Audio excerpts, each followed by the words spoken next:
Hey, it's John and Mike, brew-dudes.com, and we're going with the 8th pick. Well, my pick from the round of 8 that we did 3 months ago for the Jar of Destiny, the home brewing challenge that we started in late 2021, starting off 2022.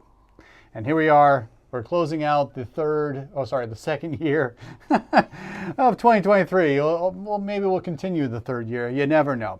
Anyway, my pick of the round of 8 was from the BJCP 16D, the Foreign Extra Stout.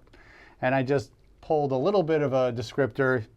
Very dark, moderately strong, fairly dry stout with prominent roast flavors.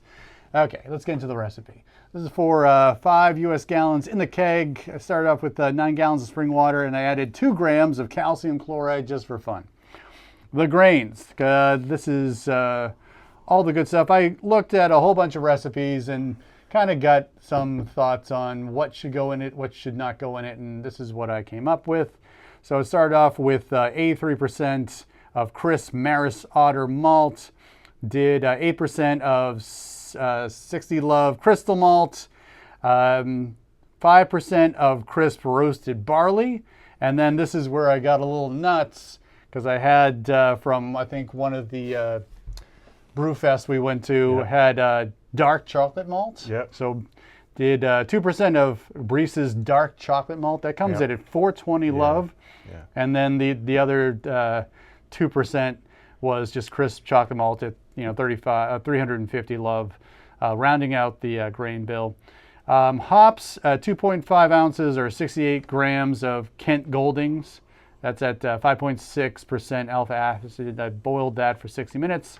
The yeast, Nottingham ale yeast from Lal Brew. I mashed this a little bit warmer than what I usually do, 153 degrees Fahrenheit or 67 degrees Celsius for 60 minutes. And I boiled for 70 minutes. I was planning to boil for 60, but I just wanted to make sure I got that starting gravity where I wanted it to be. I was trying to get to 1070. I was checking using the refractometer. Ended up at 1072. That's the way to brew. Final gravity was, so actually my boiling hops was 70 minutes. Final gravity was 1016 for an alcohol by volume of 7.35. There's 2 ways to brew. That way and, I hit 1070, I want 1072, and post it on 7 different forums and be like, Well, I was trying for 1070 and then, the refractometer was, I guess, a little off. So the hydrometer, once everything got settled. Error, you were within the, you hit it on the money. 1072. Anyway, so this is quite fresh. Just kegged this probably 4 days ago. 20 minutes ago. Very rapid carbonation. Want to get your thoughts on this.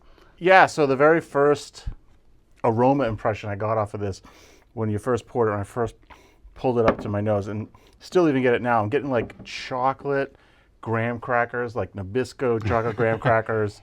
There's definitely a roasted malt quality to it, but what's really hitting me is like a cocoa powder chocolate graham cracker, which I absolutely love. And the flavor's a little bit more of the same thing. There's a nice roasted barley present up front, and some of these dark roasted malt, I always sort of get them in the back of my palate, sort of like that acidity. I think there's just some more acidity with roasted malts, and you sort of get it in the back of the palate. But then it resolves itself into this, and again, really nice, like Dutch cocoa almost, and that graham cracker thing is still there. It's just really burning right in my mind. Like the sensory flavor perception is just hitting that neuron pretty hard.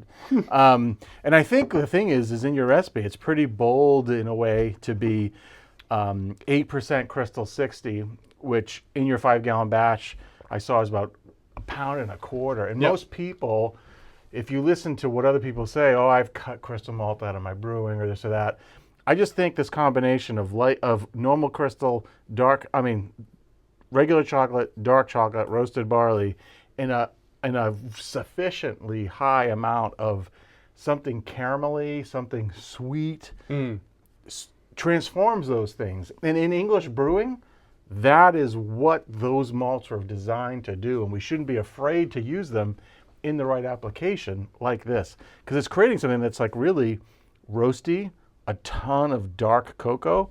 The body's excellent. The fermentation character I love. Maybe Nottingham is actually the secret weapon here, as far as, because I don't brew with it a ton, even though it's been around forever and a lot of people use it. But it's attenuated well, and it's giving you just enough, again, maybe a unique ester quality that's supporting that Crystal 60 and all those other roasted malts. It's phenomenal. I would drink this every day until the sun comes back. You know what I mean? Until 2 weeks I get back into warmer weather. That's awesome. When I first tasted it, before coming over here, I got a strong flavor of coffee liqueur. And I think that's like I was thinking like a Kahlua. Yeah. Okay. And that was the straw. I was like, okay, well, that's interesting. That's an awesome note. I think that's great. Right now, I'm getting a lot of the things you talked about. Really, more of the roastedness is sticking with me. Oh, wow, I got like a nice whiff of hops right there. Yeah. So the Kent Goldings is present along with the roast on the aroma. And then in the flavor, yeah, it is a lot of that cocoa powder. I'm getting like almost chocolate covered coffee beans. Yeah, okay, I'll give you that. It's kind of a combination without the overt sweetness that those products have. But then I'm just kind of lingering with the roast. Yeah. You know? Yeah. Yeah. Like that is what but in is, a very pleasant way. Oh, It's yeah. It's very enveloping. It's very, inviting. It's like we are drinking a stout and you want to just experience the stout. It's just still right there. It's nice. It's really great. It's interesting how our palates perceive this so differently, because I am not a coffee drinker, and I don't like the taste of coffee. I don't like the smell of it. But it's interesting that you get like that coffee liqueur, some of those coffee notes, and I'm always looking for it in dark malted beers to think, am I going to like it or am I not? But for me, this beer is just throwing at me that chocolate cocoa powder graham cracker thing. Sure. So I always find that pretty fascinating. Two different Cacao nibs. Yeah. This is very reminiscent of a couple winters ago, COVID winters when we were in the garage still, doing some of the stuff from Olive Nation, and we were doing like chocolate. Here it is without any of that extra stuff in it. It's really pretty good. I mean, if you had like a batch of this, a small portion of this, if you knew going into it, a small portion that's on the side, aged with some cocoa nibs, that would be on fire. That would be on fire. But I love it just like this. It's pretty amazing. Pretty amazing. The only other note I had was, of course, my little twist on it was let's play around with the chocolate malts, right? So, I just wanted to see if I amped it up a bit with that dark chocolate malt, which I don't know if that's bringing anything different or whatever. I'd love to actually switch it out so that the chocolate malt portion of my grain bill is all that dark chocolate malt, and see what that brings. Yep. A lot of the recipes I looked up were all they were trying to do was mess around with the crystal malts. So they would do like half of a blend of like 40 love and then 120 or 80 or something like that. And I'm like, meh. Yeah. Let's just keep it with 60 and keep it at a portion that makes a lot of sense. A couple comments on that. Like first, two things. First, the chocolate malt thing. This is why when you see recipes, it's so important to demand. We need to have this dialogue more and more about writing recipes, communicating recipes, and giving that love a bond, right? Because you'll see recipes, even in some of the preeminent magazines, will just say chocolate malt, and that could be 300 Lovibond, it could be 600 Lovibond. And it's just, and the other thing too, which is a big part of this too, not only is it the color, but a 420 Lovibond chocolate malt, I think you said this was Crisp, from Simpsons or something is going to taste different. And that's some of the beauty of all those English malts too. There's a reason why there's such big variety there. It's so funny how we brew so much like IPA and stuff in this world, yet in that English brewing niche on like White Labs and you've got the most yeast for English ales. You've got the most diversity of malts for English style ales. That's why I love brewing them.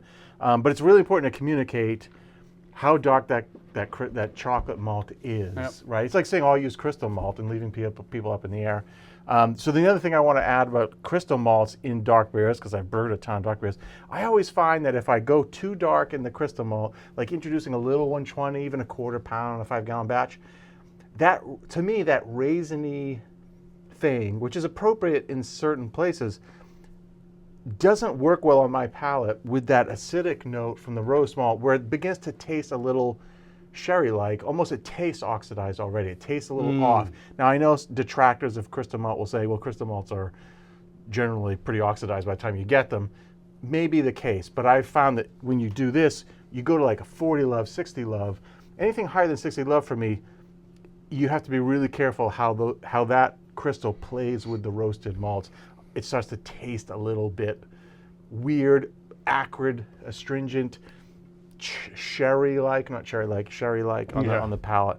Where this is, I think you've got enough caramel notes there that on my palate, and I can definitely see how the liqueur idea is tricking that blend of roast with enough caramel to give you this thing. Right on. That's a big old cool monologue. Nice. Well, anyway, do I get a good grade on this jar of destiny? Strong B minus. Oh, yeah. Better than that Munich Helles, I think. No, this is excellent. This is right up there. This is A minus. I mean, I would drink this. I would crave this. The next few stouts I have in this world are going to be, oh man, I wish I was drinking this one instead. Yeah, I think you had a stout in the last pick. I actually used that as another point of data for it. So, because I mean, the foreign extra stout is kind of like, well, it's just a little bit bigger than a dry Irish stout. You're like, okay. And so you pump up the base malt, which is something we learned when you described your stout, was you don't have to go too much on the other roasted. You don't have to get so big on those. It's like just increase the base malt, that'll get your gravity up, and then all the different specialty malts can stay around the same. Maybe a little bit tweaking higher, but certainly not at the same percentage points with your base malt. And that was pretty much it. I think that the other thing was just I had no fear of adding that much hops, especially a Kent Goldings variety, for as long as I boiled it, just to back up all the rich malty goodness that the grain bill gave us. So anyway, thanks for the high marks. I'll take the B plus A minus. That's high praise from the master brewer. If you have some tips on foreign extra stout or just want to express your love of that style, please leave it in the comments below. If you like this video, give us a thumbs up, subscribe to our channel, because we do this kind of thing every single week, and we have more Jar of Destiny picks to go. For John and Mike, brew-dudes.com, brew on. Cheers.